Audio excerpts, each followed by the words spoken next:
So why are you upset right now?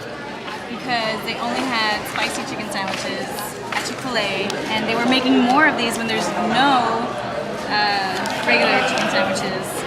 I'm sure that really bummed you out. Yeah. So I had to buy this because I had already touched it. Nobody else wanted it after I put it back. I mean, I didn't open it. But, so first world problems? Yeah, really.